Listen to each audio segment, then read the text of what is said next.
Hi friends, welcome back to the tasting room at South Central Tennessee. I am Inventory Reduction and glad to have you here.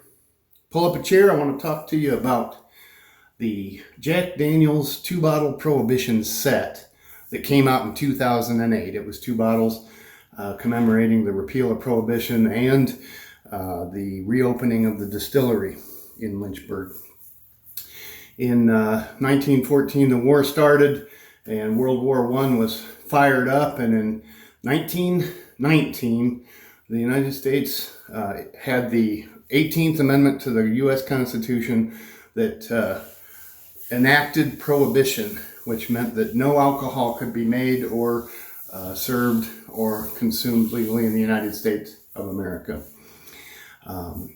So that went on. The Prohibition lasted throughout the 1920s, and it went all the way until 1933 when the states voted, 75% of the states voted to repeal Prohibition, Utah being the last one in, I believe it was January of 1933.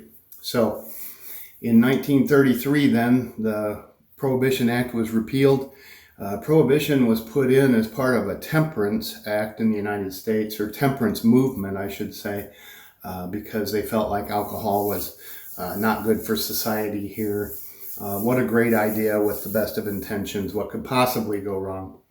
And so that really sparked speakeasies and Al Capone and that kind of organized crime, bootlegging, rum running, and all of that. And so the United States government just didn't have enough resources, and actually, the people didn't want this law. So it was repealed.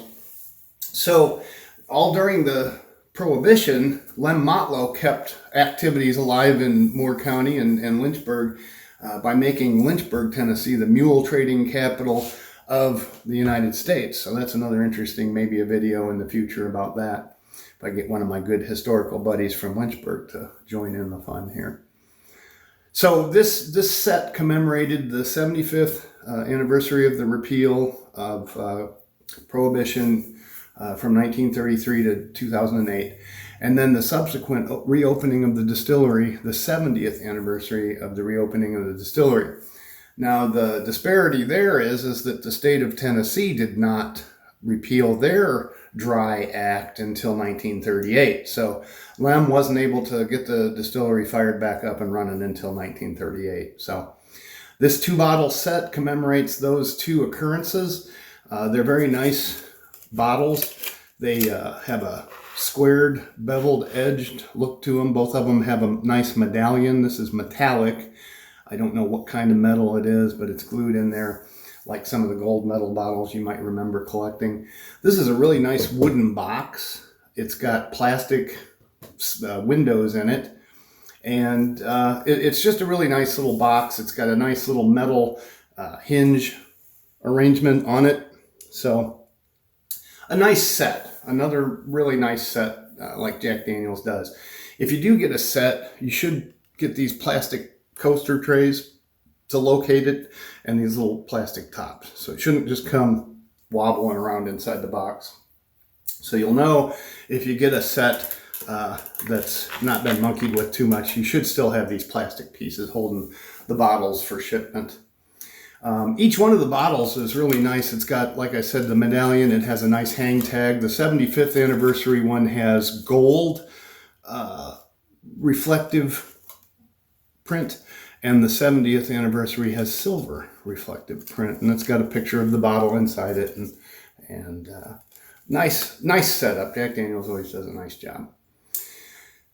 The bottles have a year etch on them, the 75th anniversary etch here. Can't really see if that's showing up or not, but and then on the other side it has the year. So it's got the anniversary, the 75th anniversary, and the year. This one has 70th anniversary and 1938 etched on it. So these are kind of hard to get. I picked this bottle up in Louisville while I was doing the bourbon tour, and pulled off out in the country there, and found a little liquor store, and the gentleman had 3 of these sitting up on top of his beer cooler. I bought one of them. and I think I paid just a little bit under $100 for this at the time. Now I've doing research for this prior to the video. I found that I've seen several of these that have sold empty, with empty boxes and not knowing the condition or anything, but they're selling for about $250 empty. And I saw some outrageous prices for them full, so I'm not even going to really talk about that. But a full set's going to set you back a little bit of money for your collection. If I didn't mention it, these were bottled at 90 proof, so it's going to be good whiskey. Back then, we were deep into the 80 proof years, so this was a 90 proof offering, and a lot of people still remember those good old days when Black Label was 90 proof, and the green label was less than that. It was 86 proof. So anyway, thanks for joining me here. If you like these kind of videos, give me a thumbs up there, like that on YouTube. That helps the channel. Subscribe if you haven't subscribed. Hit that subscribe. And hit the notification bell if you want to be notified when I post new videos. I intend to post new videos about once a week, and maybe a little bit sooner than that if I find more interesting information going on down here in Lynchburg. So thanks for joining me, friends. Pull up a chair, have a sit, and look to see you again. Thank you.